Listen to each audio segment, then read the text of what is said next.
What networking tips can you share with current students?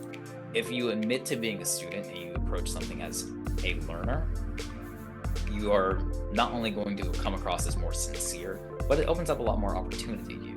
Offer solutions. So you want to be a familiar face, you want to get to know people, and you want to listen. Something as simple as volunteering. That's what I started doing.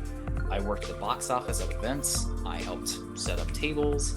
By doing that sort of volunteer work, doing the job that kind of just makes things happen, and I was able to show that I was hardworking, I was diligent, I was a good listener, I could take direction. For me, what worked really well is kind of finding a script whenever I was meeting new people.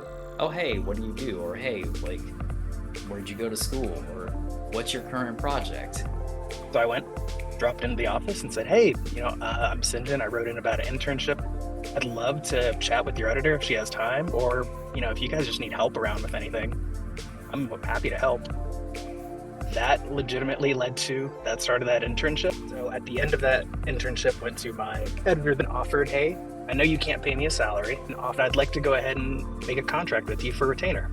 They went for it, and it was great. And I used that to actually leverage going to South Magazine, where I think in my senior year I did another editorial internship.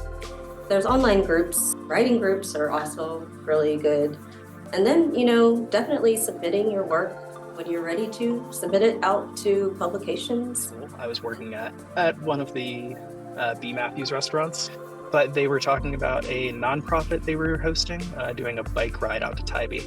And they were just like, yeah, so we'll find someone, we'll generate a press release. Since I was waiting on them and overheard them and just said, I do press releases, having written all two in university. And they said, you do? I said, yeah, no, I do. They paid me $175 to make a press release.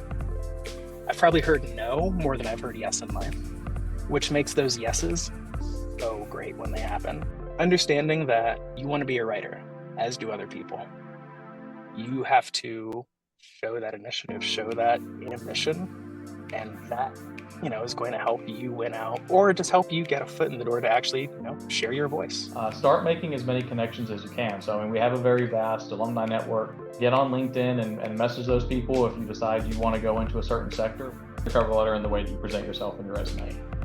Do you take yourself seriously enough to make sure that there are no grammatical errors? I eventually got an email that said that someone had messaged me with a job offer, so I signed up for Handshake and read the message. They were looking for project managers with strong writing skills, so I applied. I heard back within a couple of weeks for a phone screening.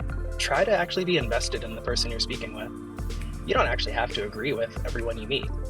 Look for where you have a commonality. By expressing yourself truly and authentically, you kind of inherently give other people permission to do the same. Personable, being communicative, being friendly, it really does matter. Just be nice, be collaborative.